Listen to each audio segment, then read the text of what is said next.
आपने अपनी past life देखी है कभी? बिल्कुल देखी है, कई बर्थ देखे। मीरा जी थी, उनके साथ में वो जो भजन कीर्तन करती थी उस टोली में थी। आपने मीराबाई को भी देखा था? हाँ, आपके किसी स्टूडेंट ने सिद्धार्थ शुक्ला की सोल के साथ कनेक्ट करा था। तो जब उन्होंने कनेक्ट किया तो उन्होंने उससे पूछने की कोशिश की कि आप अभी कहाँ हैं इस वक्त। तब उन्होंने उत्तर आया था कि अभी वो पितृलोक में है। फिर उन्होंने पूछा क्या आप वापस यहाँ पर आएंगे, तो उत्तर ये आया था कि क्या वो सारे फैंस को, अपनी फैमिली को, हम सबको देख रहे हैं? बिल्कुल सबको देख रहे हैं। उनके पास्ट में वो और शहनाज गिल जो है, तू मेरा है, ठीक है, और तू मेरा ही है। मैं फाड़ के रख दूंगी सबको यहाँ पे। वो हस्बैंड और वाइफ थे। जैसे उनकी अभी अधूरी कहानी रह गई, अगले जन्म में भी कभी मिलेंगे और वो दोबारा से हस्बैंड वाइफ बनकर आएंगे और हमेशा ये बोला जाता है कि हस्बैंड वाइफ का 7 जन्मों का साथ होता है। ये सच है? आपका पर्पस जब पूरा हो जाता है तो हर बॉन्ड अलग हो जाता है। तो मैंने एक केस किया था, तो इनके इसमें आया था कि वो पहले के बर्थ में पिता और पुत्री के रूप में थे। इस बर्थ में वो हस्बैंड और वाइफ बनकर आए हैं दोबारा। आपके किसी स्टूडेंट ने पास्ट लाइफ देखी थी अमिताभ बच्चन की? उस बर्थ में जब वो 18th सेंचुरी में थे तब उनकी पहली वाइफ, जो कि इस बर्थ में भी है, रेखा के रूप में आई है। अमिताभ बच्चन की पिछले जन्म में जो बीवी थी, पहली बीवी वो रेखा थी और दूसरी बीवी जया बच्चन थी। लेकिन वो जो धोखा उनको वहां से मिला, नियति ऐसी बनी कि सब कुछ होने के बाद भी रेखा और अमिताभ बच्चन एक नहीं हो पाए। आपने कभी सुशांत सिंह राजपूत की पास्ट लाइफ देखी है? रिग्रेशन में उन्होंने सुशांत सिंह राजपूत के बारे में जरूर देखा था और उन्होंने सुसाइड तो नहीं किया था। It was a very well planned murder और उनके ऊपर ब्लैक मैजिक हुआ है या ऐसा कुछ। आपके ही किसी स्टूडेंट ने श्रीदेवी की सोल से भी कनेक्ट करा? जी। मेडिटेशन हम कर रहे थे और मेडिटेशन के बीच में उसने अचानक से आंखें खोली और उसने ये बोला कि मैम मुझे श्रीदेवी की सोल दिख रही है। चिल्ला कर बोल रही है कि मुझे मारा गया है। क्या कोई ऐसा मेथड है वो अपनी खुद की पास्ट लाइफ घर पर देख सके? इसको देखने के लिए बस आपको थोड़ा सा शून्य पे जाने की जरूरत है। टेक्निक मैं सिखाती हूँ। आप बताएंगे बर्थ मार्क का पास्ट लाइफ से कोई कनेक्शन होता है? तो एक मैंने रीडिंग की थी, उनके हाथ में यहाँ पर में ओम गुदा हुआ था, तो उनके पास बर्थ में वो साधक रही हैं, तांत्रिक रही थी। आपने कभी किसी किन्नर की पास्ट लाइफ देखी है? जब उनका पास्ट किया तो तब उनके पास्ट में ये देखा था कि वो। Hello ma'am, welcome back to the podcast. कैसे हैं आप? Thank you so much Anusha, मैं अच्छी हूँ, आप कैसे हैं? मैं एकदम बढ़िया, एक्साइटेड भी हूँ क्योंकि लास्ट पॉडकास्ट हमने पास्ट लाइफ पर करा था एंड आज आप सेलिब्रिटीज़ की भी पास्ट लाइफ बताने वाले हैं और कुछ रियल केसेस भी बताने वाले हैं। सो ये पास्ट लाइफ सेंट्रिक पॉडकास्ट रहने वाला है। सो बिकॉज लास्ट पॉडकास्ट में भी मैंने ये कहा था कि आपको काफ़ी डीप नॉलेज है about Akashic records and past life, but मैं आपसे ना स्टार्टिंग आज ये करना चाहती हूँ कि आपने इतने लोगों की पास्ट लाइफ देखी है, आपने अपनी पास्ट लाइफ देखी है कभी? बिल्कुल देखी है, कई बर्थ देखे हैं। ओके, कई बर्थ देखे हैं। आप बता सकते हैं ऑडियंस को आपने अपने पास्ट लाइफ में क्या देखा, लाइक आप क्या थे? मैं आपको इवेंट्स बता सकती हूँ कि मैंने अपने पास्ट लाइफ के कौन कौन से इवेंट्स देखे हैं। जैसे कई बर्थ में मैंने मतलब एक ही इशू को लेकर मल्टीपल बर्थ भी मैंने लिए हैं। जैसे एक बर्थ में मैंने खुद को एज अ हीलर भी देखा है, जहाँ से मैंने अपने गुरु के साथ छल भी किया है, उसका दंड भी भोगा है। ओके। उसके आगे 2 से 3 बर्थ तक उसका दंड भी भोगा है।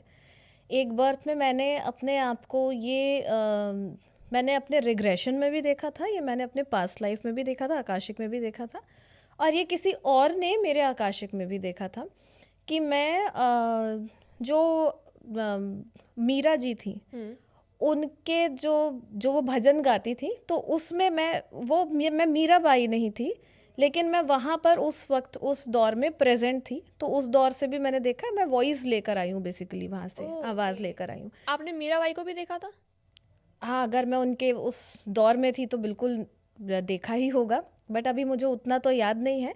बट उस दौर में मैंने अपने आप को देखा था कि मैं उनके साथ में वो जो भजन कीर्तन करती थी उस टोली में थी बेसिकली। तो मैंने वहाँ पर भी खुद को देखा है।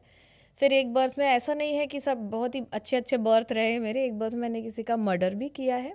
उस गिल्ट के साथ भी मैंने कम से कम 7 से 8 बर्थ बिताए हैं, क्योंकि उस मर्डर के बाद में मुझे माफ़ी दे दी थी उस व्यक्ति ने जिसका मैंने मर्डर किया था। वो माफ़ी का गिल्ट मेरे पर बड़ा हावी था। तो 7 से 8 बर्थ सिर्फ उस गिल्ट को ही प्रायश्चित बोल सकते हैं आप, उसके साथ में बिताए हैं। वो जो 7-8 जन्म थे, उन जन्मों में क्या आप एज अ डिप्रेशन में जी रही थी। रिलेशनशिप इश्यूज हैं मेरे लाइफ में, तब भी बहुत थे, उन बर्थ में भी बहुत थे।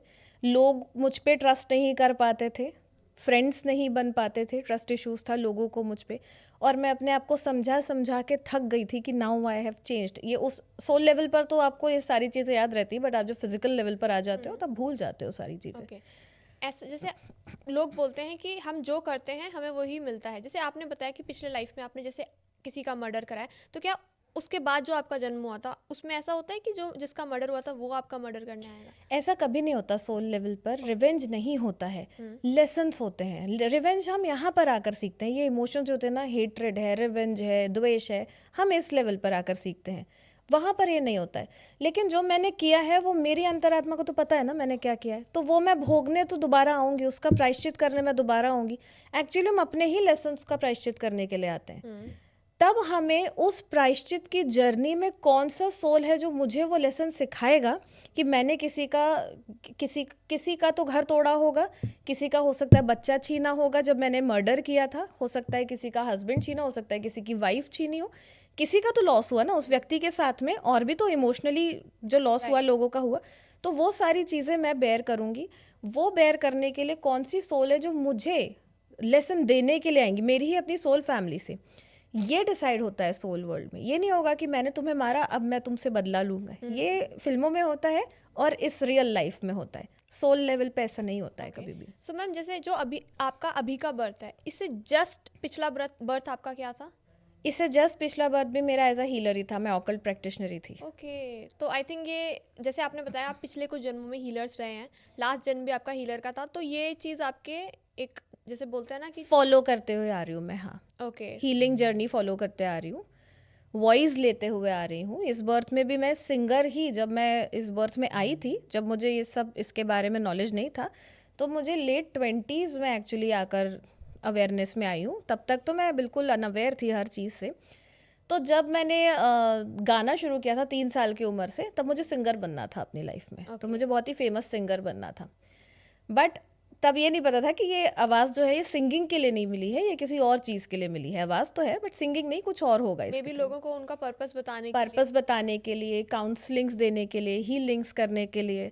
जैसे मैं मेडिटेशन कराती हूँ, तो मेडिटेशन में मेरी वॉइस ही तो यूज़ होती है। राइट। मैं अगर भजन क्लबिंग कराती हूँ, सत्संग कराती हूँ, तो मेरी वॉइस ही तो यूज़ होती है। तो उस चीज़ के लिए मुझे वॉइस मिली थी, ना कि किसी कमर्शियल यूज़ के लिए कि मैं बहुत फेमस सिंगर बन जाऊँ।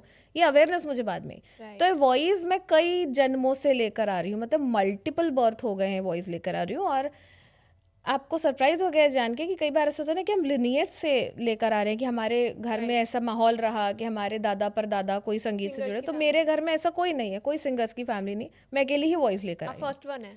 मैं first one. Okay, so ma'am जैसे आकाशिक रिकॉर्ड्स की आपने बात करी है, आकाशिक रिकॉर्ड्स से हम पास्ट लाइफ तो देख लेते हैं, क्या नेक्स्ट बर्थ भी देख सकते हैं कि ये इंसान ये बनेगा नेक्स्ट लाइफ में? देखो, जैसा आपका ये बर्थ है ना, इसके अकॉर्डिंग आपका नेक्स्ट बर्थ प्लान होता है। तो मैं हमेशा ये बोलती भी हूँ कि जो आप अभी कर रहे हो ना, जो आपके साथ में चीज़ें चल रही है, अगर आप कोई रिपीटिंग पैटर्न्स लेकर आए हो, आप उसको ब्रेक नहीं कर रहे हो, तो आपको पता है कि ये नेक्स्ट बर्थ में यही सब लेकर वापस आपको जाना है। तो उस बेसिस पर हाँ, आप ये बोल सकते हो कि इस बर्थ में आप ये जान सकते हो कि नेक्स्ट बर्थ में आप क्या बनने वाले हो। ये बर्थ आपकी फाउंडेशन है नेक्स्ट बर्थ की। सो बेसिकली जो हमारे इंटरेस्ट होंगे उससे रिलेटेड ही हम बनेंगे। बिल्कुल। Okay okay. आपने गीता अगर पढ़ी हो तो उसमें लिखा है, जैसा सोचोगे वैसा बनोगे। जी जी। एंड एक चीज़ और होती है कि मरते टाइम जो सोचते हैं वो बनते हैं। वो इमोशन लेकर हम जाते हैं। ओके। वो बनते नहीं है, वो इमोशन, मरते टाइम का वो लास्ट इमोशन हमारा क्या रहा। क्योंकि जब मृत्यु होती है ना, तब अपने पूरा बर्थ एक रिव्यू मूवी की तरह आपके सामने चल रहा होता है कि ये इस तारीख को मेरा जन्म हुआ और अब तक मैं मान लो 70 या 80 साल की या 50 साल की, जितना भी मेरा एज है, तब तक मुझे ये करना था और ये मैंने किया। क्या छूट गया मुझसे, क्या रह गया, किस चीज़ की कमी मेरी लाइफ में रह गई जो मुझे ही पूरी करनी थी और मैंने पूरी नहीं की। वो इमोशन, लास्ट इमोशन मैं लेकर जाऊंगी नेक्स्ट बर्थ में। Interesting interesting. Okay, so ma'am आपने अपनी पास्ट लाइफ के बारे में बताया एंड आप इतने सारे लोगों की पास्ट लाइफ देखते हैं। सो मैं, क्योंकि ऑडियंस भी ये जानना चाहती है, उन्होंने थंबनेल में भी देख लिया होगा। सो मैम मैं अब जानना चाहती हूँ, आपने बताया था कि आपके किसी स्टूडेंट ने सिद्धार्थ शुक्ला की सोल के साथ कनेक्ट करा था। जी मैं उस एक्सपीरियंस के बारे में जानना चाहती हूँ। जी, तो मैं ऐसे कई ग्रुप मेडिटेशंस करवाती हूँ जिसमें आप अपना पास्ट एक्सेस कर सकते हैं और कई लोगों की पास्ट आप जाकर देख सकते हैं। तो ऐसे ही एक मेडिटेशन मैं करवा रही थी। कई लोगों ने श्रीदेवी की सोल से भी कनेक्ट किया है, कई लोगों ने सिद्धार्थ शुक्ला की सोल से भी कनेक्ट किया है, सुशांत सिंह की सोल से भी कनेक्ट किया है। तो एक जो कि सिद्धार्थ शुक्ला के बहुत ही बड़े फ़ैन हैं, एक मेरे स्टूडेंट, उन्होंने सिद्धार्थ शुक्ला की सोल से कनेक्ट किया था। तो जब उन्होंने कनेक्ट किया तो उन्होंने उससे पूछने की कोशिश की कि आप अभी कहाँ हैं इस वक्त। तब उन्होंने, उनकी एनर्जी की तरफ से उत्तर आया था कि अभी वो पितृलोक में है।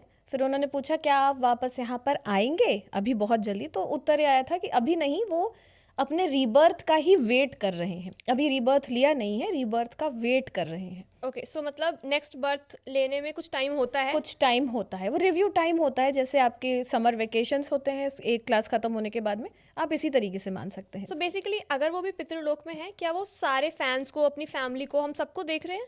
बिल्कुल ओके, सबको देख रहे हैं। शायद अभी हमारी और आपकी बातचीत भी देख रहे होंगे कहीं ना कहीं से, बट उस डायमेंशन में जब आप हो तो आप सब कुछ देख सकते हो। बस आप किसी को अपनी प्रेजेंस ऐसे खुलेआम नहीं दिखा सकते, किसी मेडिटेटर के थ्रू, किसी और मीडियम के थ्रू आप एक्सेस कर सकते हैं। ओके। सो जब आपके स्टूडेंट ने सिद्धार्थ शुक्ला की सोल के साथ कनेक्ट करा, क्या उनकी सोल ने, और मतलब उनकी सोल से और कोई बातचीत करी आपके स्टूडेंट ने? हाँ, क्योंकि हम सभी बहुत इंटरेस्टेड थे उनका पास्ट जानने के लिए, कि बेसिकली जानना ये था कि क्यों इतना शॉर्ट जो उन्होंने टाइम यहाँ पर गुजारा, वो इतना कम समय लेकर क्यों आए यहाँ पर। जबकि उनकी फैन फॉलोइंग बहुत क्रेजी है। बहुत क्रेजी है उनके लिए, और बहुत ही कम उम्र में उन्होंने बहुत अच्छा नाम बनाया था और अपने दम पर बनाया था। कोई बिग बॉस भी जीते थे। बिग बॉस जीते थे, कोई ऐसा सपोर्ट उनके साथ में नहीं रहा। वो he was a self made man. तो इतना कम टाइम ऐसा सोल क्यों चूज करके आया, बेसिकली ये उत्सुकता थी जानने की।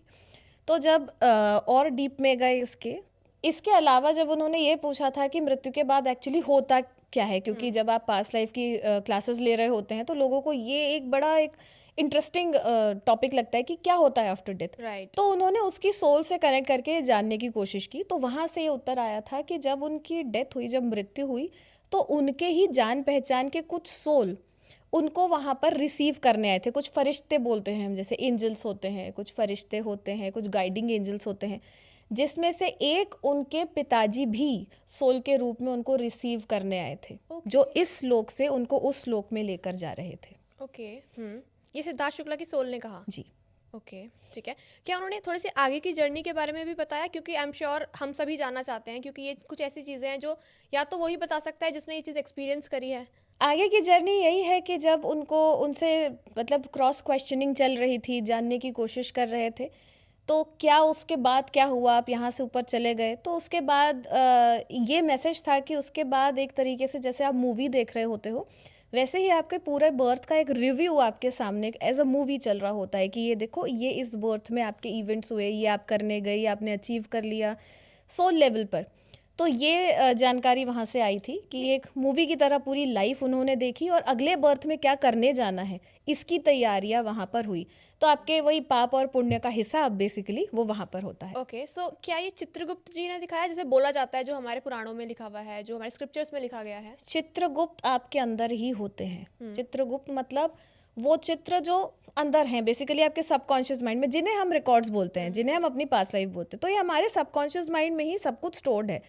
आपके जो फरिश्ते हैं, आपके जो गाइडिंग एंजल्स हैं, जैसे सिद्धार्थ शुक्ला के केस में उनके पिताजी, तो हम ऐसा मान सकते हैं कि उनके पिताजी ने उन्हें गाइड किया कि ये देखो, ये करना था, ये करके इतना निभा कर आ गए, इतना निभाना बाकी है, जिसके लिए अब दोबारा रीबर्थ लेना है। ओके ओके, ठीक है।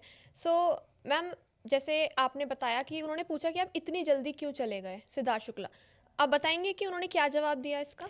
उनका ना एक पर्पस था यहाँ पर आने का, वो सिर्फ अपना पर्पस पूरा करने आए थे, और जैसे ही उनका पर्पस पूरा हो गया, उन्होंने यहाँ से एग्जिट ले ली। ओके।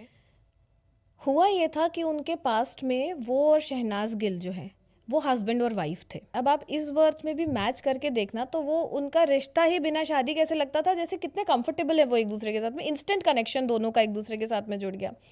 लगते भी साथ में ऐसे ही थे कि उनको देखकर ना लोगों को लगता था कि ऐसा होना चाहिए हस्बैंड एंड वाइफ का रिश्ता या कपल्स का रिश्ता। राइट। तो वो पास्ट बर्थ में एक्चुअली हस्बैंड एंड वाइफ ही थे।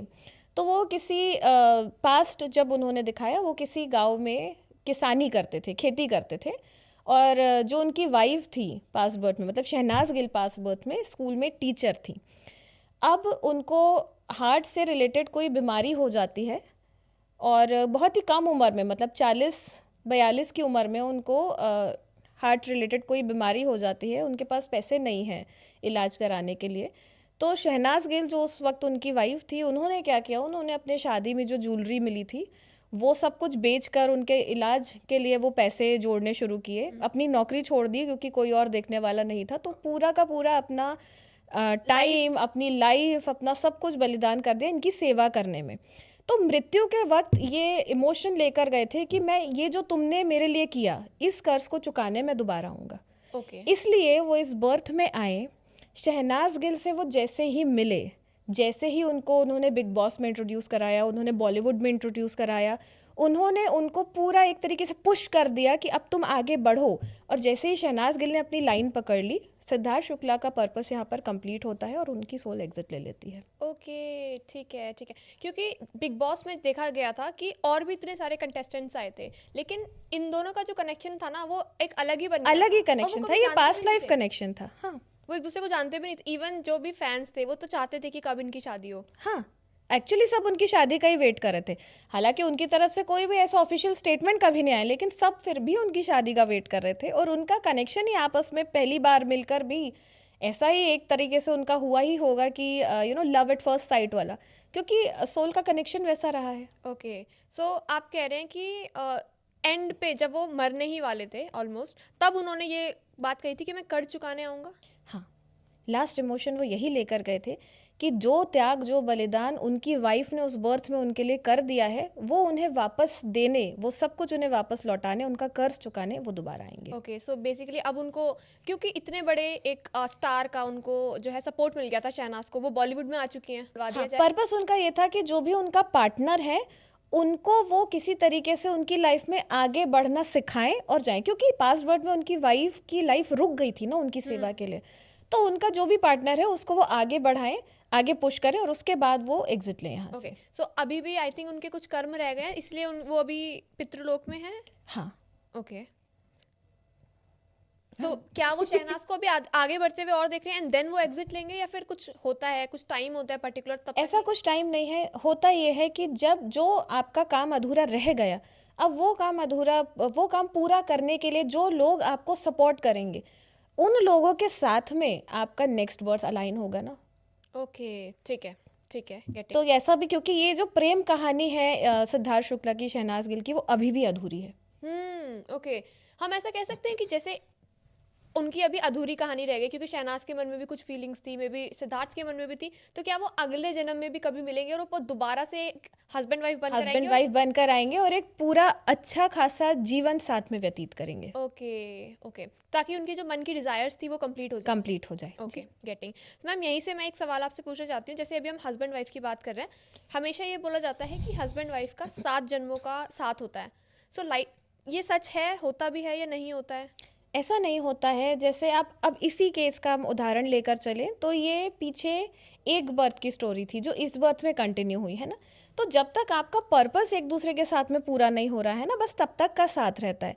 अगर मन में डिज़ायर रुक गई, जैसे शहनाज गिल के मन में अभी भी वो डिज़ायर है, और जहाँ तक उस एनर्जी से जब हम रूबरू हुए थे, जब हमारे स्टूडेंट रूबरू हुए थे, तो उनका भी ये था कि उनकी भी डिज़ायर अभी भी वहाँ पर अटकी हुई है, मतलब आपकी अवेयरनेस अभी वहाँ पर है।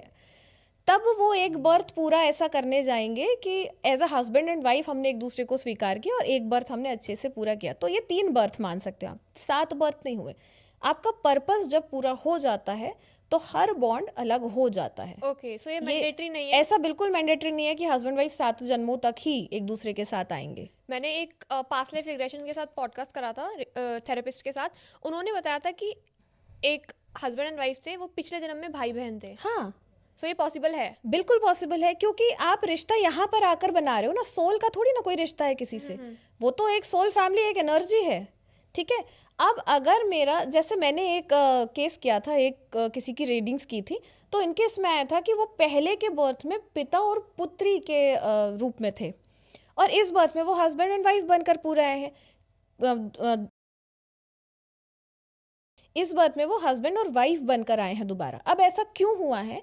क्योंकि उस बर्थ में जहाँ वो पिता और पुत्री के रूप में थे, तो पिता के द्वारा पुत्री को जो भी मिलना चाहिए, जो पैसों से रिलेटेड उनकी सेवा थी, और भी जो उनके कर्म थे, बेसिकली जो उनके टेंट्रम्स थे बेटी के, वो पिता ने पूरे नहीं किए, नहीं उठाए। जो करने चाहिए। जो करने चाहिए थे, जो भी रिस्पॉन्सिबिलिटीज उनकी लेनी थी बेटी की, वो पिता ने पूरी नहीं की। तो यहाँ पर इस बर्थ में वो एज अ हस्बैंड बनकर आया। अब वही जो मेरी जो जिनकी मैंने रीडिंग की थी, वो बहुत ही ऐसे मतलब नॉट वेरी वेल्दी फैमिली को बिलोंग करती है, लेकिन उनके जहाँ पर शादी हुई वो बहुत वेल्दी हैं। तो अब वो ही हस्बैंड उनके सारे नखरे, जो भी जिस चीज़ पर वो हाथ रख दे वो पूरा करने वाला, ये पूरा करने के लिए, डिज़ायर अपनी पूरी करने के लिए आए हैं, मतलब अनफुलफिल्ड विश पूरी करने के लिए आए हैं। तो हो गया ना, रिश्ता चेंज हो गया यहाँ पर। वहाँ पर पिता और पुत्री थे, यहाँ पर हस्बैंड एंड वाइफ बन गए। सोल वर्ल्ड में ना रिश्ते को नाम नहीं दिया जाता। आप सिर्फ एक आत्मा हो, आप सिर्फ एक चेतना हो जो अपना कर्म पूरा करने जा रहे हो, बस ओके, सो या तो आप कोई लेसन सिखाने जा रहे हो या फिर कुछ सीखने आ रहे हो। ओके, ठीक है। सो जैसे मैम, जब हम कपल्स की बात करते हैं, हस्बैंड वाइफ की बात करते हैं, जब भी हम ये बात करते हैं कि किसी ने उसके साथ ये करा या तो अब वो उसकी पूरा करने के लिए जन्म ले रहा है। मैम आपने बताया था जब हम कॉल पर बात कर रहे थे कि आपके किसी स्टूडेंट ने या फिर किसी ने कनेक्ट करा था या पास्ट लाइफ देखी थी अमिताभ बच्चन की। अमिताभ बच्चन की पास्ट लाइफ वैसे बहुत लोगों ने देखी है, और ये ना इस पर एक ऑथर ने बड़ी अच्छी बुक लिखी भी है जिसमें कई लोगों की पास्ट लाइफ के बारे में लिखा हुआ है। सबकी अपनी रिसर्च पे और सबकी अपनी जो भी उन्होंने देखा है उसके तौर पर ही लिखा हुआ है, उसी एक्सपीरियंस को उन्होंने बुक में लिखा हुआ है।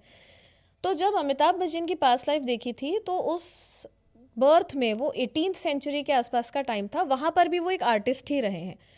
वो मेरे ख्याल से शेक्सपियर जो थे उस समय के आर्टिस्ट वो रहे हैं, और उन्होंने रोमियो और जूलियट जो बड़ा फेमस हुआ था ना, उसमें एक्ट भी किया हुआ है। ओके।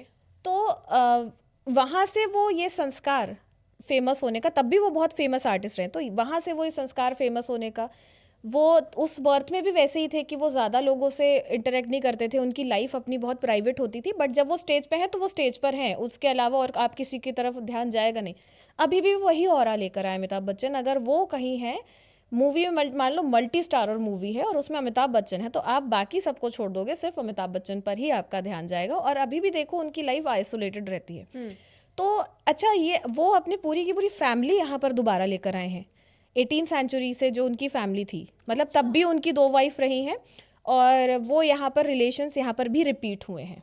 ओके मैम, इसके बारे में बताइए, ये कुछ समथिंग न्यू है। हाँ, जैसे उस बर्थ में जब वो 18th सेंचुरी में थे, तब उनकी पहली वाइफ, जो कि इस बर्थ में भी है, रेखा के रूप में आई हैं। ओके, वो उनकी पहली वाइफ थी। ठीक है। 18th सेंचुरी में वो एडविन बूथ की फर्स्ट वाइफ थी रेखा। हुआ ये था कि उनकी शादी हुई, दोनों ही बहुत फेमस आर्टिस्ट थे, लेकिन अमिताभ बच्चन को किसी काम के लिए बाहर जाना पड़ता है शहर से, और उस समय उनकी वाइफ द्वारा उनको चीट किया जाता है, इमोशनली बिट्रेयल किया जाता है उनके ही किसी स्टाफ के साथ में। इस वजह से जब वो वापस लौटते हैं और जब उन्हें ये पता चलता है कि उनके साथ में इस तरीके का धोखा हुआ है, तो वो शादी तोड़ देते हैं। वो शादी तोड़ देते हैं और उसके कुछ मंथ्स के बाद में उनकी फर्स्ट वाइफ की डेथ हो जाती है। मतलब उनकी फर्स्ट वाइफ जो इस बर्थ में रेखा है, उनकी उस समय डेथ हो जाती है, और उसके बाद वो उन्होंने सेकेंड मैरिज की। तो एडविन बूथ की सेकेंड वाइफ का नाम भी मैरी ही था, और इस बर्थ में वो जया बच्चन है। ओके, ठीक है। सो आप कह रहे हैं कि अमिताभ बच्चन की पिछले जन्म में जो बीवी थी, पहली बीवी वो रेखा थी और दूसरी बीवी जया बच्चन थी। लेकिन वो जो धोखा उनको वहाँ से मिला, तो अब यहाँ पर देखो नियति ऐसी बनी कि सब कुछ होने के बाद भी, फेमस आर्टिस्ट होने के बाद, अच्छी मूवीज साथ में करने के बाद भी, रेखा और अमिताभ बच्चन एक नहीं हो पाए, शादी भी नहीं कर पाए। और बिट्रेयल के कारण आप देखो कि जो रेखा जी का जो जीवन रहा है, वो रिलेशनशिप के आसपास उनको बहुत ही ज़्यादा बिट्रेयल, अकेलापन, लोनलीनेस, ये सब कुछ मिला है। आई थिंक रेखा ने किसी और से भी शादी की थी, लेकिन वो उनकी डेथ हो गई, उनके हस्बैंड की। ओके, ठीक है, ठीक है। सो मैम, आपने एडविन बूथ का नाम लिया था, ये अमिताभ बच्चन है जी। ओके, ठीक है। सो जो फैमिली वहाँ रही है, वो इस जन्म में भी उनके साथ, पूरी की पूरी फैमिली इस जन्म में उनके साथ। तो मैम उनके बच्चों का भी कोई है रिलेशन? पिछले जन्म में जो थे वो इस जन्म में आ गए, मतलब एडविन बूथ के जो भाई थे वो ही अभी अमिताभ बच्चन के भाई इस बर्थ में रहकर बनकर आए हैं। उस समय उन दोनों की बहुत अच्छी आपस में बॉन्डिंग नहीं थी, क्योंकि एक बहुत ही आइसोलेटेड रहते थे, अपने लाइफ को बिल्कुल अकेले में रखते थे, प्राइवेट रखते थे, और एक थोड़ा पॉलिटिकल रुझान उनका ज़्यादा था। इस बर्थ में भी ये इस पर मैंने देखा नहीं है, पढ़ा नहीं है या जाना भी नहीं है, रिसर्च भी नहीं करी है, बट ऐसा सुना है कि इस बर्थ में भी अमिताभ बच्चन और उनके भाई की बहुत अच्छे संबंध नहीं रहे हैं, मतलब एज एन फैमिली, पूरी फैमिली के आपस में बहुत अच्छे संबंध नहीं रहे हैं। ठीक है, तो सारे रिश्ते यहाँ पर रिपीट हुए हैं। ओके, ठीक है। सो एक चीज़ मैम यहाँ पर समझ आई है कि अगर कोई कॉम्प्लिकेटेड रिश्ता है किसी भी जन्म में, सो वो कॉम्प्लिकेटेड रिश्ता आगे के बर्थ में भी आएगा जब तक वो सॉल्व नहीं हो जाता। जब तक वो सॉल्व नहीं हो जाता। सो मैम जैसे रेखा के मन में अभी मान लीजिए अमिताभ जी के लिए प्यार है, सो क्या नेक्स्ट बर्थ में भी वो चीज़ अब दोबारा से कुछ ऐसा होगा कि वो दोबारा से ये प्यार है या ये गिल्ट है, आपको कैसे पता? क्योंकि देखिए कई ऐसे रियलिटी शोज आए हैं, कई ऐसे इंटरव्यूज आए हैं जहाँ पर रेखा जी ने बहुत ओपनली इस हाँ चीज़ जी। को एक्सेप्ट किया है कि वो अमिताभ बच्चन के लिए क्या फील करती हैं। उन्होंने ये वर्ड्स बोले थे कि I am madly in love with him. Yes yes, ये तो बिल्कुल पब्लिक के सामने उन्होंने एक्सेप्ट किया है। ओके, लेकिन अगर ये अनफुलफिल्ड डिजायर है तो डेफिनेटली ये नेक्स्ट बर्थ में दोबारा जाएगी। ठीक है, ठीक है। सो मैम अभी हम सेलिब्रिटीज़ की बात कर रहे हैं, एक मिस्ट्री है जो सब सॉल्व करना चाहते हैं लेकिन हो नहीं पाती है, सुशांत सिंह राजपूत की। सो मैं आपसे जानना चाहती हूँ, आपने कभी किसी भी सेशन में सुशांत सिंह राजपूत की पास्ट लाइफ देखी है? किसी के रिग्रेशन में उन्होंने सुशांत सिंह राजपूत के बारे में ज़रूर देखा था, और ये मिस्ट्री नहीं है अनुषा, मिस्ट्री बना दी गई है। ये बिल्कुल सच है कि उन्होंने सुसाइड तो नहीं किया था। It was a very well planned murder. तो ये जब उन्होंने किसी का, जब मैं रिग्रेशन कर रही थी, जब उन्होंने ये बोला कि उन्होंने ऐसा कुछ कनेक्ट किया है और ऐसी कुछ इन्फॉर्मेशन हुई है, तो 2-3 लोगों के साथ में हमने ये ट्राई किया। तीनों जगह से यही एक आंसर आया था कि it was not a suicide, it was a murder.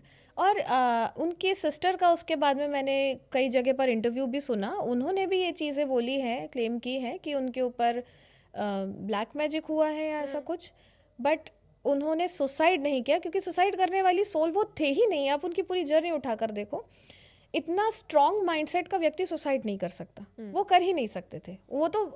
अब सुसाइड भी आप अपनी लाइफ के ना ऐसे समय पर करते हो जब आप डाउन हो रहे होते हो किसी चीज़ में, तो वो तो ग्रो कर रहे थे अपनी लाइफ में, फेमस हो रहे थे, बड़े एक्टर बनने की तरफ चल पड़े थे। तो ये मर्डर है। कई बार कई थेरेपीज़ में इस चीज़ पे हम बात कर चुके हैं, जाकर देख चुके हैं। It was a very well plan murder. Okay, so जब आपने किसी का पास्ट लाइफ करा और उन्होंने सुशांत के बारे में जानना चाहा, तो आपको पता लगा कि ये सुसाइड नहीं था। सो बेसिकली उनको विजुअल्स दिखते हैं? हाँ, कई बार विजन्स दिखते हैं, कई बार ऐसी पूरी घटना जो उस समय पर हुई हो, ऐसी पूरी घटना भी दिख जाती है। एंड हर किसी इंसान में आपको सेम चीज़ दिखी, that it was not a suicide? हाँ, देखिए अलग अलग चीज़ें, बट मैसेज सब में सेम है कि it was not a suicide, it was a murder. Okay, so यहाँ से टैली हो जाता है कि हाँ, जो एक जना देख रहा है वही चीज़ सच है। हाँ, ये सच है। ओके, और ना जाने कितने ऐसे हैं पास्ट लाइफ रीडर्स जिन्होंने ये चीज़ें देखी हैं, उसके बारे में रिसर्च भी की है, कि उनका कई, इनफैक्ट यूट्यूब पर किसी कोई उनकी डॉक्यूमेंटेड डायरी भी है जिसमें भी इस चीज़ के प्रूफ निकल के आते हैं कि ये सुसाइड नहीं था, ये मर्डर था। ओके, ठीक है। सो मैम जैसे हम अभी मिस्ट्री की बात कर रहे हैं, आपने लास्ट पॉडकास्ट में भी बताया था, मैं अभी भी जानना चाहती हूँ, आपने बताया था कि आपके ही किसी स्टूडेंट ने श्रीदेवी की सोल से भी कनेक्ट करा था। जी जी। सो आप बताएंगे? उसमें भी यही एक मैसेज आया था कि मुझे मारा गया है। मतलब उसके बाद में हुआ ये था कि वो, शी वॉज अ गर्ल, तो वो रोने लग गई थी क्योंकि वो अचानक से, उसे भी समझ नहीं आया कि ये क्या हो गया। बट मेडिटेशन हम कर रहे थे और मेडिटेशन के बीच में उसने अचानक से आंखें खोली और उसने ये बोला कि मैम मेरे साथ ऐसा ऐसा हो रहा है, मुझे श्रीदेवी की सोल दिख रही है और बार बार ये चिल्ला कर बोल रही है कि मुझे मारा गया है। सो आप कह रहे हैं कि एक आपकी स्टूडेंट वो मेडिटेशन कर रही थी, जी, देन उन्होंने आँख खोली एंड आपको बताया ये? जी। ओके, सो क्या उन्होंने, जब श्रीदेवी ने उनसे कनेक्ट करा, क्या आपके स्टूडेंट ने उनसे बात करने की कोशिश करी? नहीं, वो उसने बात करने की कोशिश नहीं करी, क्योंकि वो बिल्कुल ही, मतलब आप ये मानो बिगनर लेवल पे मेडिटेशन सीख रही थी। और ये मैसेज मिलते ही, यहाँ कनेक्ट होते ही वो खुद इतना डर गई थी कि बहुत टाइम तो उसको ही नॉर्मल करने में लग गया। इससे आगे उसने कोई बात नहीं करी। मैसेज इतना ही उसने मुझे बताया था कि मुझे ये मैसेज है कि मुझे मारा गया है। ओके, सो बेसिकली शायद उन्होंने कुछ ऐसे विजन्स देख लिए जो उनके लिए भी, हाँ, संभालना मुश्किल था, या डिकोड करना भी मुश्किल था, या बयां करना भी मुश्किल था, ऐसा भी हो सकता है। ओके, ठीक है। सो मैम अभी हम मिस्ट्रीज़ की बात कर रहे हैं, हमने सुशांत सिंह की बात करी, श्रीदेवी की बात करी, एक और मिस्ट्री है सुभाष चंद्र बोस जी की। सो आपने बताया था कि आपके किसी स्टूडेंट ने या फिर किसी क्लाइंट ने सुभाष चंद्र बोस जी की भी पास्ट लाइफ देखी। बेसिकली हमने एक का रिग्रेशन किया था। उनके साथ में प्रॉब्लम ये थी कि वो ना, मतलब बहुत सारी ऐसी चीज़ें, मतलब ये बड़ी एक फ़नी सी आदत आप मान सकते हैं, लेकिन वो प्रॉब्लम ये लेकर आई थी कि मैं ना अपने अपने बारे में किसी को भी कुछ बोल नहीं पाता। मैं बातें अपने अंदर ही रखता हूँ, बोल नहीं पाता हूँ, बता नहीं पाता हूँ, किसी के बारे में क्या सोचता हूँ नहीं बता पाता हूँ। कोई मुझे कुछ बात बता देता है, मैं अपने वाइफ को भी नहीं बता पाता हूँ। तो उनकी वाइफ बड़ी परेशान थी कि ये इन्होंने बोलना कम कर दिया है, तो इसके कारण वो डिप्रेशन में जा रहे थे। तो जब हमने उनका रिग्रेशन किया था ना, तो वो पास्ट बर्थ में सुभाष चंद्र बोस के बॉडीगार्ड थे। ओके, ठीक है। तो उसके बाद उन्होंने कई बर्थ लिए हैं, कई इवेंट्स उन्होंने बताए हैं, लेकिन ये एक बड़ा प्रोमिनेंट उनके जो जिसके कारण वो अभी भी इस अवस्था में है कि वो अपने बातें शेयर नहीं कर पाते। तब उन्होंने ये बताया था कि सुभाष चंद्र बोस की जब मृत्यु हुई थी, जब घोषित कर दिया गया था कि उनकी ताइवान में एयर क्रैश के दौरान मृत्यु हो गई, तब उनकी वहाँ मृत्यु नहीं हुई थी। वो किसी तरीके से वहाँ से बचते बचाते घसीटते हुए इंडिया आ गए थे।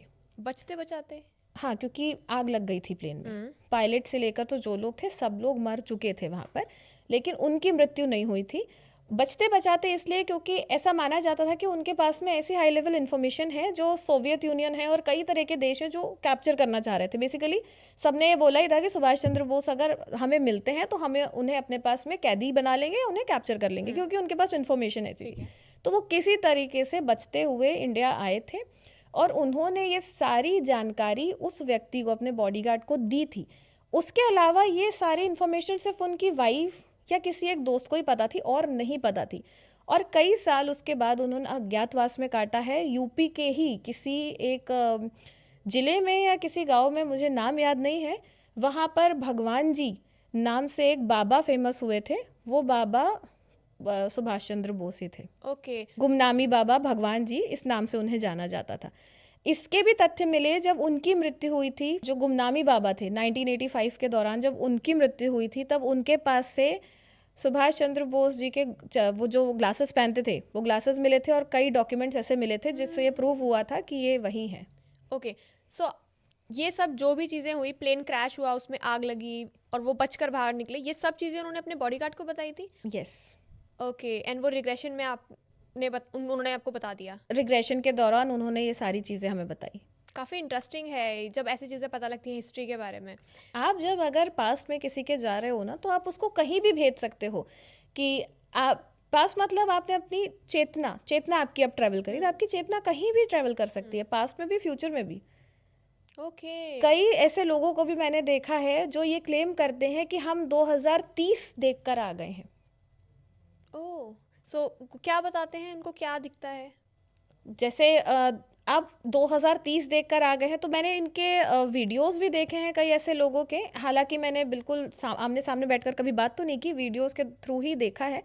तो उन्होंने ये क्लेम किया है कि जैसे हमें अर्थक्वेक दिखता है, बड़ा अर्थक्वेक आने वाला है।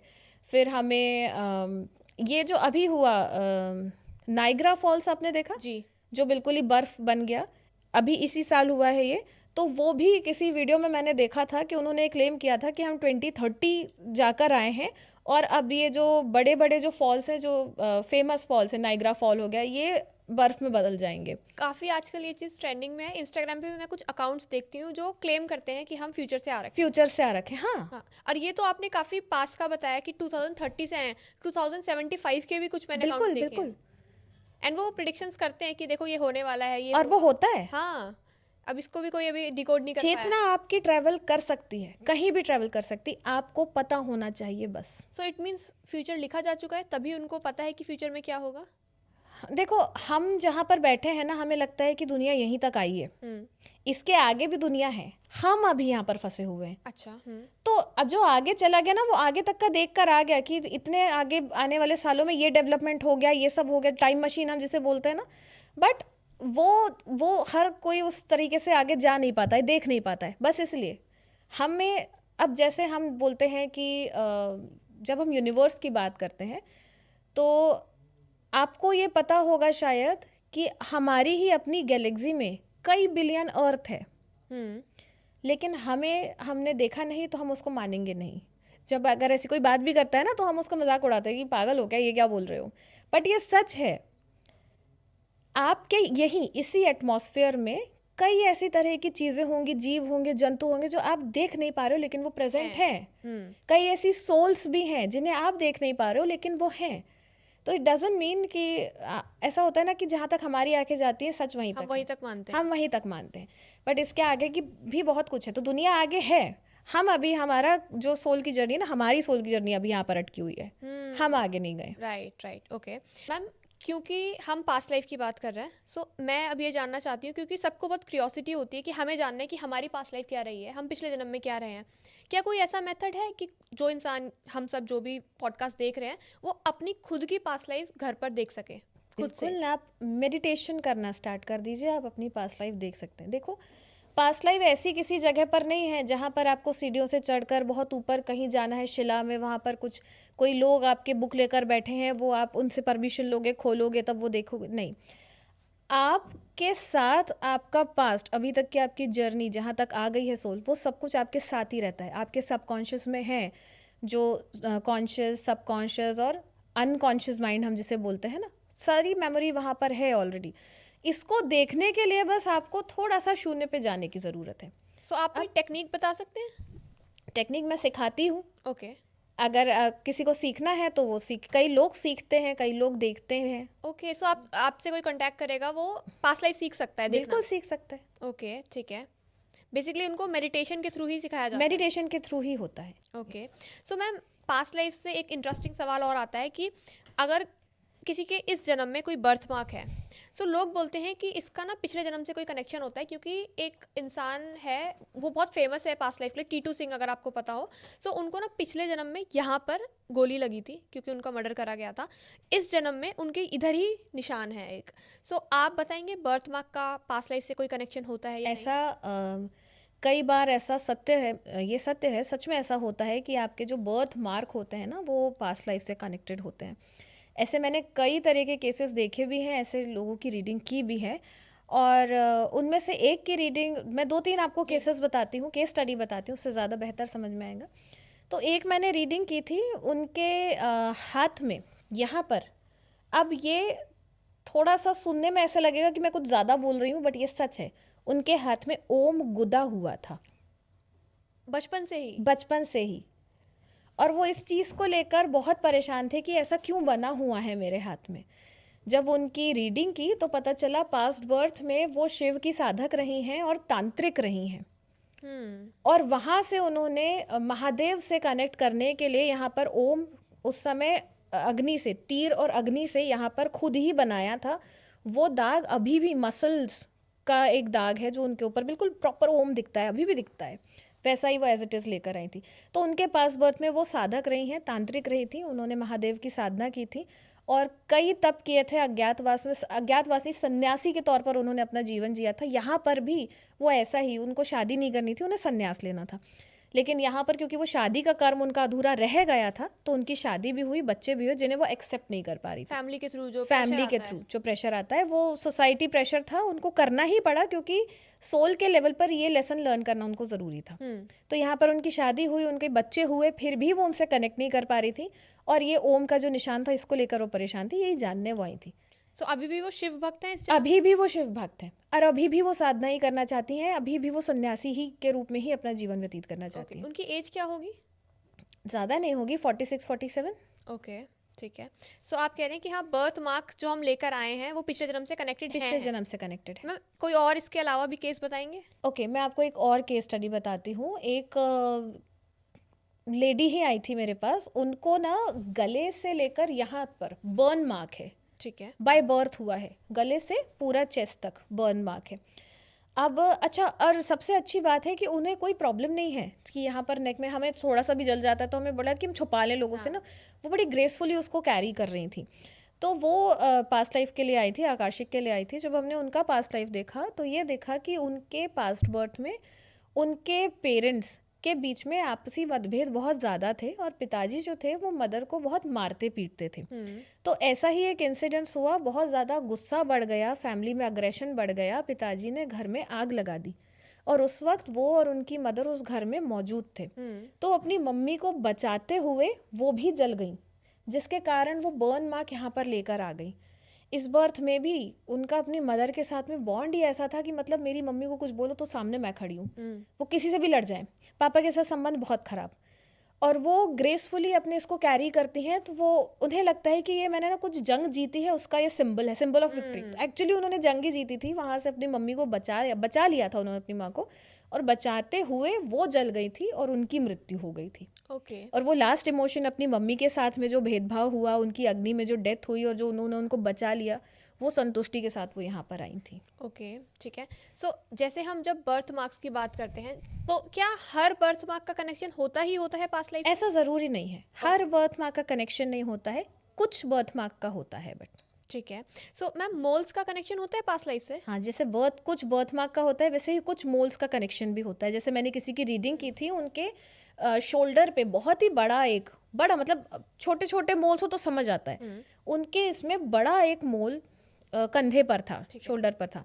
तो जब उनकी पास्ट लाइफ की, तो ये उसमें देखा था कि उन्होंने मतलब अपने आप को इतना सप्रेस किया है, लोगों की जबरदस्ती, लोगों की सोल जर्नी में इंटरप्ट करके उनकी रिस्पॉन्सिबिलिटी अपने कंधों पर उठाना, जिसके कारण उनको शोल्डर पेन भी रहता है। और वो इसको सीखने के लिए कि अभी रिस्पॉन्सिबिलिटी सिर्फ उतनी ही निभाना है जितनी ज़रूरी हो, उसको सीखने के लिए ये सोल ने ना एक इम्प्रिंट छोड़ दिया। ओके, कि ये इसको देखो और याद करो कि कंधों पर सबकी रिस्पॉन्सिबिलिटी नहीं उठाना है। सो इस जन्म में उनका कैसा वो है नेचर? इस जन्म में भी वो ऐसे ही थे, लेकिन जब उनका पास्ट लाइफ किया, जब उनकी रीडिंग की, जब उन्हें बताया कि ऐसा ऐसा आपके साथ हुआ और ऐसा आप अभी भी करते हो, उन्होंने माना कि हाँ, उनका अभी है कि मैं बेटे के लिए भी कर दूँ, मैं बच्चों के लिए भी कर दूँ, मैं अपनी वाइफ के लिए भी कर दूँ, मैं अपने भाई बहनों के लिए भी कर दूँ। फिर उन्हें समझाया कि नहीं करना, यही तो छोड़ना है आपको, कि सबको अपने अपने हिस्से का काम करने दो, मेहनत करने दो। आप सबके लाइफ में अगर जाओगे तो उनकी ही जर्नी इंटरप्ट कर रहे हो और पेन अपने ऊपर ले रहे हो, और कंधे में उनको यहाँ से यहाँ तक बहुत जकड़न रहती है।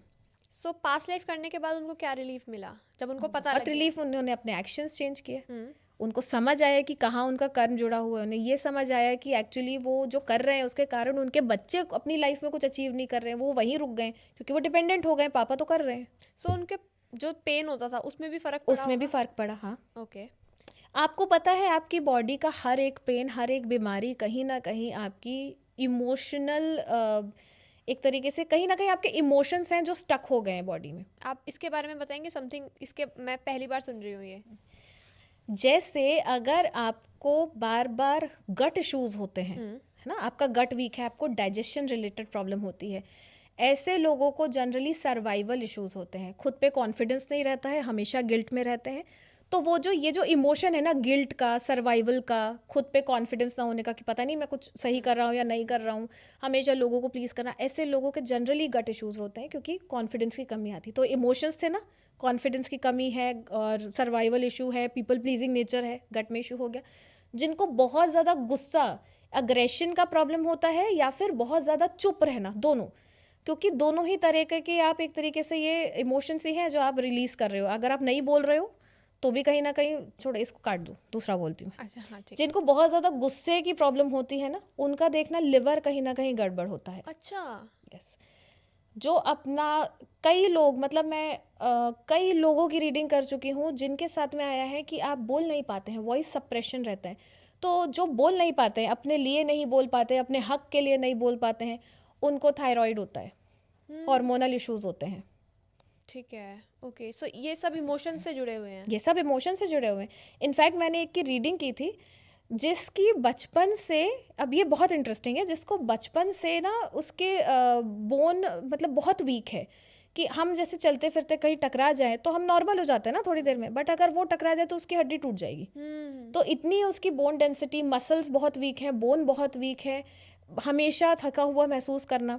तो जब हमने उनको उनका रीड किया, पास ट्रीट किया, तब ये देखा कि उनको कई बर्थ से ना बुली एक जैसी चीज़ हुई है, घर वालों से भी बुली कि तुम दिखती ऐसी हो, तुम्हारा फेस ऐसा है, तुम मोटी हो, तुम तो हर तरीके से हैरेस करना, लोगों के बीच में भी हैरेस करना, मतलब जो उनके दोस्त रहे, सोसाइटी में भी वो हैरेसमेंट देखते देखते ये हुआ इस बर्थ में उन्होंने खुद को ही एक्सेप्ट नहीं किया।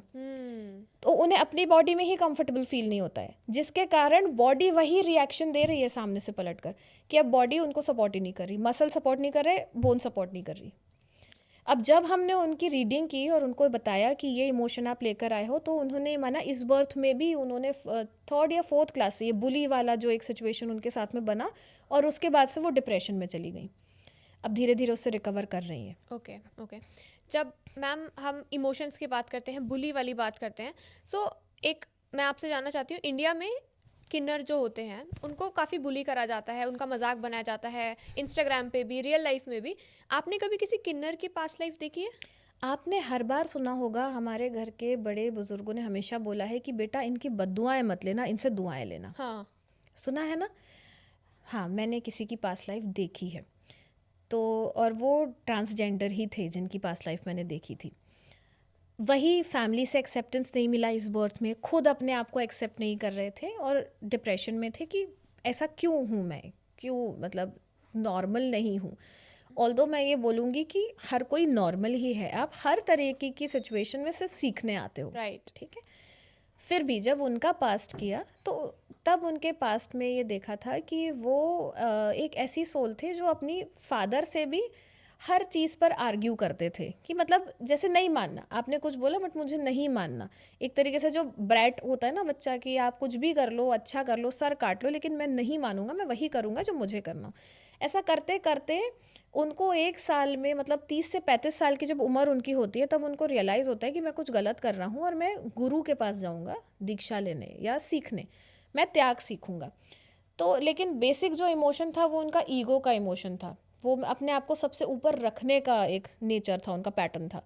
फिर भी वो गए, गुरु के पास गए, अपना घर छोड़ कर गए, अपने माता पिता को छोड़ कर गए, अपनी रिस्पॉन्सिबिलिटीज़ छोड़ कर गए, गुरु के पास जाते हैं और गुरु के सानिध्य में वो सीखना शुरू करते हैं, शिक्षा लेना शुरू करते हैं। तब वहाँ पर ये पूरा वो देख रहे थे और वहीं पर उन्होंने देखा कि एक ऐसा व्यक्ति आया है गुरु से सीखने जो कि ट्रांसजेंडर है। और जब वो गुरु से सीखने आते हैं तो उन्हें ईर्ष्या होती है पहले तो, कि ये मैं सीख रहा हूँ, मेरे गुरु हैं और किसी को क्यों सिखाएंगे। और फिर वो ईर्ष्या के थ्रू ही उस व्यक्ति का, जो ट्रांसजेंडर है, उसका मजाक उड़ाना शुरू करते हैं कि तुम नॉर्मल नहीं हो और तुम तो इस लायक ही नहीं हो कि तुम गुरु से शिक्षा लो, मेरे गुरु के पास तुम क्यों आ गए। इतना बुली करते हैं उनको कि वो जो है वो सुसाइड कर लेती हैं। और वो कर्स इनके साथ इस बर्थ में रिपीट हुआ है। तो इन्होंने उसी रूप में यहाँ पर जन्म लिया है ताकि वो हर एक पेन जो इन्होंने उनको दिया उस बर्थ में, उससे वो गो थ्रू करें। सो मोस्टली जितने भी ट्रांसजेंडर हैं, हम कह सकते हैं कि उन्होंने पिछले जन्म में कुछ ना कुछ ऐसा करा है कि या तो उन्होंने ट्रांसजेंडर का मजाक उड़ाया है। ऐसा होता है कि ये ना फेमिनाइन और मस्कुलाइन एनर्जीज जो होती हैं, वो दोनों में से कोई एक एनर्जी आप में हाई है, तो आपने उस एनर्जी का मजाक उड़ाया है या आपने उस एनर्जी को कहीं ना कहीं ओवरलुक किया है या उसको फॉर ग्रांटेड ले लिया है। इस तरह का कुछ आपने ज़रूर किया है जो जिसके कारण आप यहाँ पर ये सीखने आए हो। कई बार ऐसा भी होता है कि कई सोल ये चूज़ करती है कि आप आपके घर में, फैमिली में पीढ़ियों से महिलाओं के साथ में कुछ ना कुछ अत्याचार होते आ रहे हैं ना, बट उनमें से एक सोल खड़ी होगी, एक डिसाइड करेगी कि अब इसको मैं यहीं पर रोकूंगा, नाउ इनफ।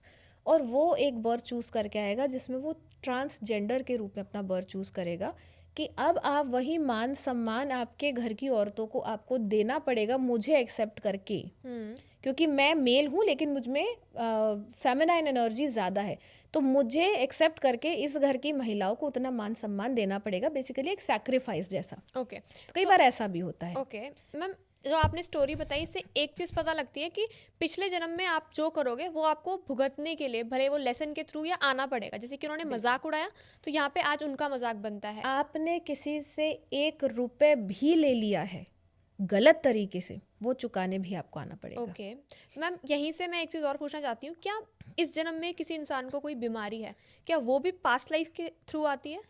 हाँ, कई बार आती है। ओके। जैसे ये अभी हमने जब डिस्कस किया था इमोशंस और बीमारी को, तब मैंने आपको एक केस स्टडी सुनाई थी कि उनका जो डिप्रेशन और उनको ये बीमारी है बेसिकली कि वो उनका बोन और मसल्स बहुत वीक हैं। ये एक तरीके की उनको डिजीज़ है। तो वो डिजीज़ उनके सप्रेस्ड इमोशन के कारण और अपने आप को ना एक्सेप्ट करने के कारण हुई, तो उन्होंने कई बर्थ से कैरी किया हुआ है। मैम, कोई ऐसा केस बता सकते हैं कि जिसको इस जन्म में कैंसर हो और वो आपके पास रिग्रेशन के लिए आया हो, फिर पता लगा उन्होंने पास्ट लाइफ में ये करा था?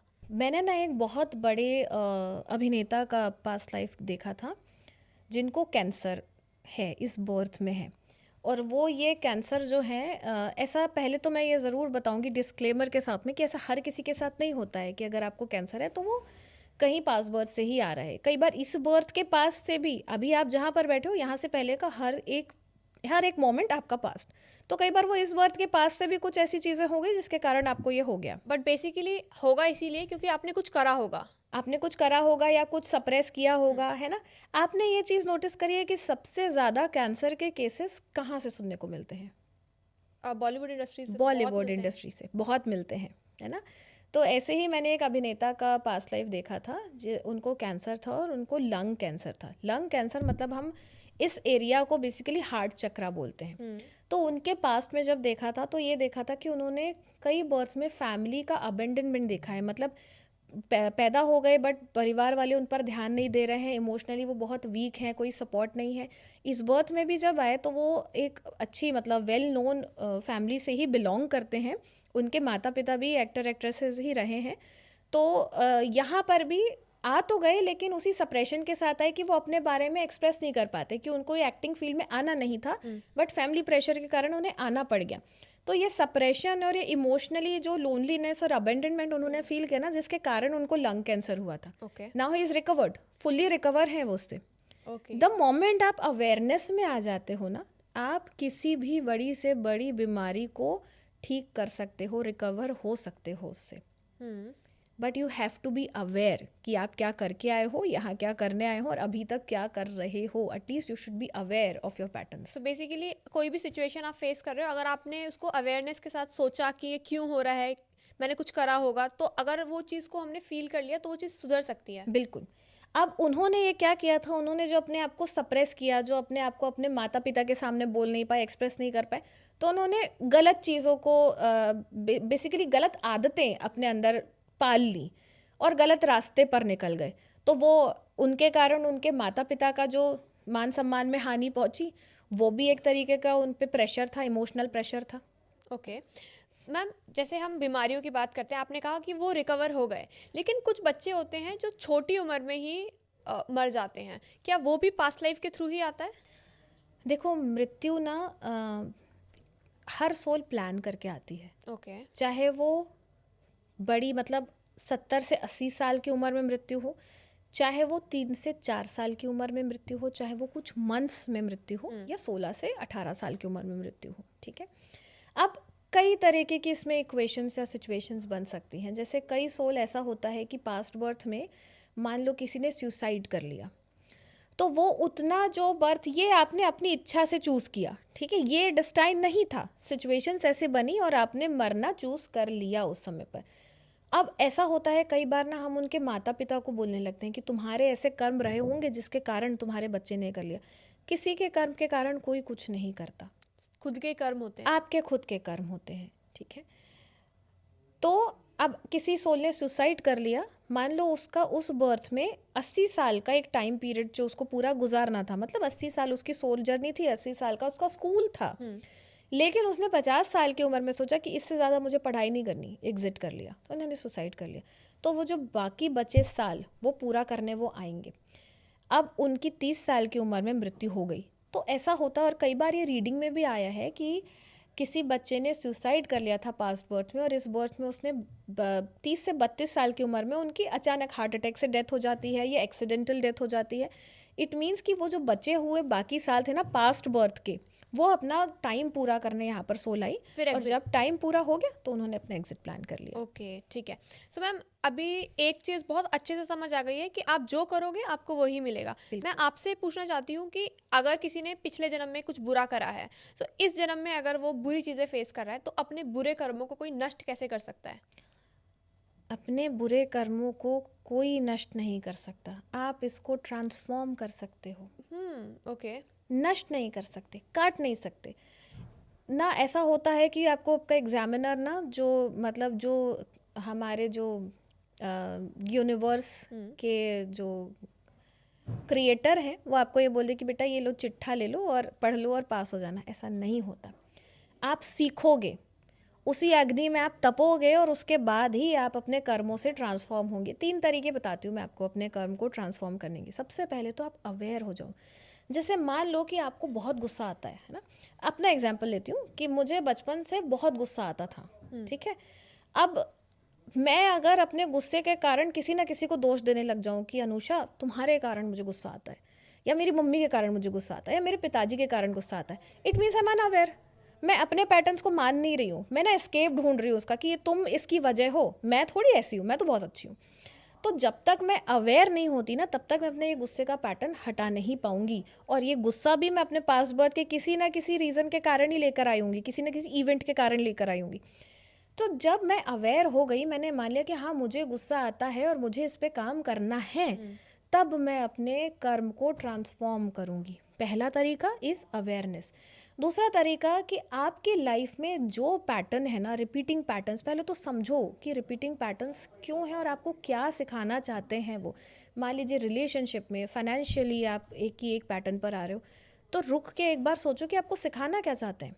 कई बार ऐसा होता है ना कि हम अनइमोशनल या अनअवेलेबल पार्टनर चूज़ कर लेते हैं, emotionally unavailable partner.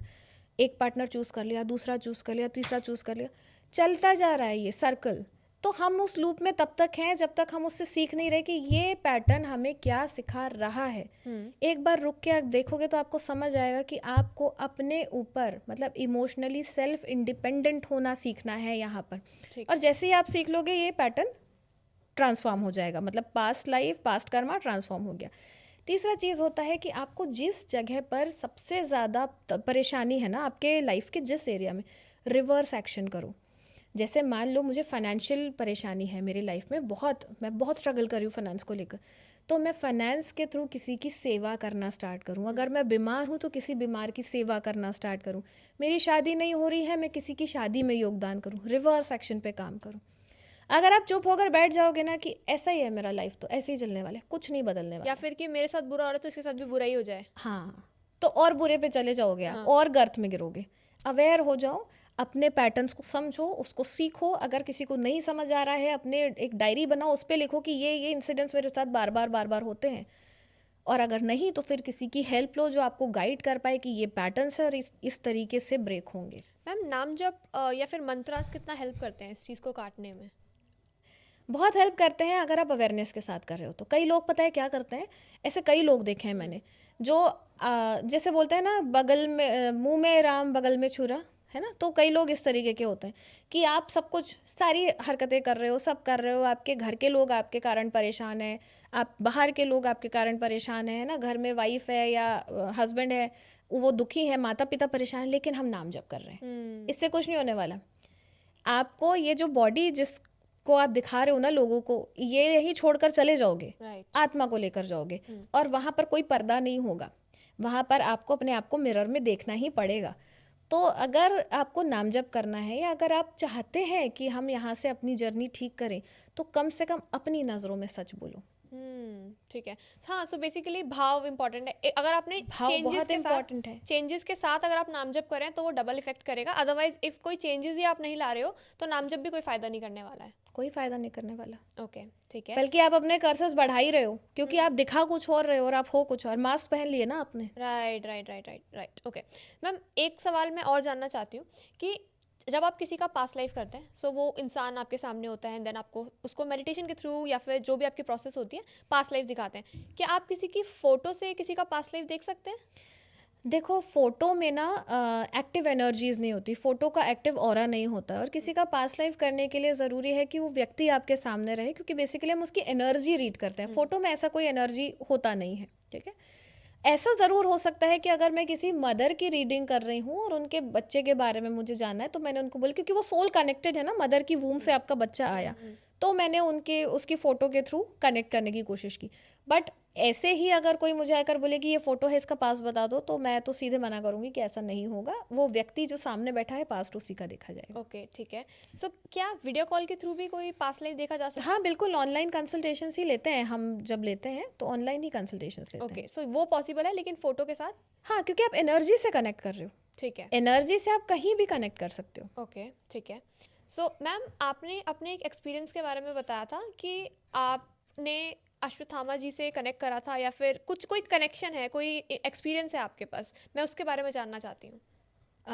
Connection as such एक दिन मैं ध्यान में थी, मेडिटेशन में थी, डीप मेडिटेशन में। और जब आप डीप मेडिटेशन में होते हो तो आप बेसिकली आपकी चेतना आपके शरीर से बाहर आ जाती है। तो उस दिन ऐसा था कि मैं बहुत देर घंटों ध्यान में बैठी हुई थी और कुछ टाइम के बाद में मुझे ऐसा लगा कि मैं अपने शरीर से बाहर हूँ और आज़ाद हूँ। धीरे धीरे करते हुए मैं ऊपर उठ रही हूँ और एक बहुत ही अंधेरा है जहाँ मैं जा रही हूँ। जब आगे बढ़ी तो देखा वो एक बहुत बड़ी सी गुफा है। ओके। वहाँ पर आगे बहुत धुआं है, उसके अंदर से ऐसा लग रहा था कि आग लगी हुई है उसके अंदर। ऐसे कुछ कुछ अनुभव मुझे हो रहे थे जब मैं ट्रैवल कर रही थी। और अंदर बढ़ी तो मुझे ओम नमः शिवाय, वहाँ पर मेरे ऐसा लगा कि ओम नमः शिवाय कोई बोल रहा है या बज रहा है ज़ोर ज़ोर से। कोई उसका बेसिकली जाप कर रहा था जो मैं सुन पा रही थी उस वक्त। कॉन्शियसली मैं सुन पा रही थी कि कोई ओम नमः शिवाय का जाप कर रहा है।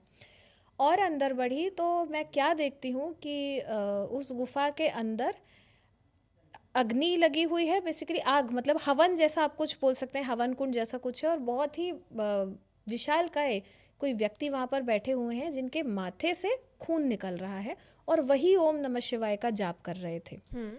तो उन्हें देखकर ये लगा कि ये शायद अश्वत्थामा है। जब मुझे ये प्रतीत हुआ कि ये अश्वत्थामा है, क्योंकि मैंने उनके बारे में ऐसा ही पढ़ा हुआ है, ऐसा ही जाना हुआ है कि उनके माथे से खून बह रहा होता है और अभी भी वो चेतना रूप में है। उनसे पूछा तो उन्होंने यही बड़ी भारी आवाज़ में बोला कि हाँ, मैं अश्वत्थामा हूँ। ये सब कुछ मैं मेडिटेशन में देख रही हूँ। और वहीं से मैं वापस अपने शरीर में आ जाती हूँ और मेरा ध्यान भंग हो जाता है। ओके। जब मैं वापस आई तो मुझे पता चला कि मैं 3 से 4 घंटे कम से कम उस मेडिटेशन में थी और मुझे ऐसा लग रहा था कि मैं 15 मिनट में मेडिटेशन से वापस आ गई हूँ। सो मैम, वो जो गुफा आपने देखी, क्या वो किसी पहाड़ पे थी? कहाँ, लाइक वो शायद कौन सा पहाड़ था? गिरनार।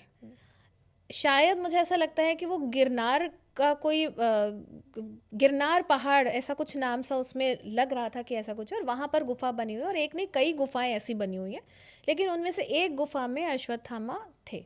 ओके, ठीक है। सो मैम, जब आपने ये एक्सपीरियंस करा, आप किसी एक डायमेंशन में से कनेक्ट हो गए थे। सो आप अश्वत्थामा जी से आपने कनेक्ट कर पाया। आपने बताया था कि आपका एक रियल लाइफ एक्सपीरियंस भी है जो अपने फिजिकल बॉडी में आपने करा था। हाँ, दरअसल मैं ऐसे मतलब बहुत सारे ऐसे एनर्जी स्पेस पर जा रही होती हूँ क्योंकि मुझे ऐसी जगह पर मेडिटेट करना बहुत अच्छा लगता है। तो ऐसे ही मध्य प्रदेश में ना एक असीरगढ़ पैलेस है या किला है, असीरगढ़ ही है ना शायद, फिर से बोलती हूँ। तो मध्य प्रदेश में ना एक असीरगढ़ किला है, उसके बारे में मान्यता भी है कि वो महाभारत युग से बना हुआ है और उसके अंदर एक महादेव का टेम्पल है। तो मैं वहाँ पर गई थी। ऐसी जगहों पर जाना मुझे बहुत अच्छा लगता है, एक्सप्लोर करना। मैं वहाँ पर गई थी। तो जब वहाँ पर गई तो लोगों ने बताया कि यहाँ पर रात को अश्वत्थामा आते हैं पर रुकना मना है। अब मुझे बड़ी खलबली थी ये जानने की कि ऐसा सच में होता है क्या, आते हैं क्या। ये तो पता है कि ऐसे कई जगह पर उत्तर प्रदेश में भी जैसा एक मंदिर है जहाँ पर अश्वत्थामा आते हैं रात को, शिव मंदिर में ही पूजा करने आते हैं, जल चढ़ाने आते हैं। तो जब मैं वहाँ गई, वहाँ रुकी हुई थी, बहुत ज़्यादा तो नहीं, रात के 8-9 बजे होंगे। तो वहाँ पर बाकी सब चले गए थे, 5-6 बजे के बाद शायद वहाँ पर कोई रुकता नहीं है, बाकी सब चले गए थे। लेकिन एक व्यक्ति जो ध्यान में थे वो बैठे हुए थे और हम वेट कर रहे थे कि ये अपने ध्यान से शायद बाहर आएंगे और हमसे बात कर पाएंगे।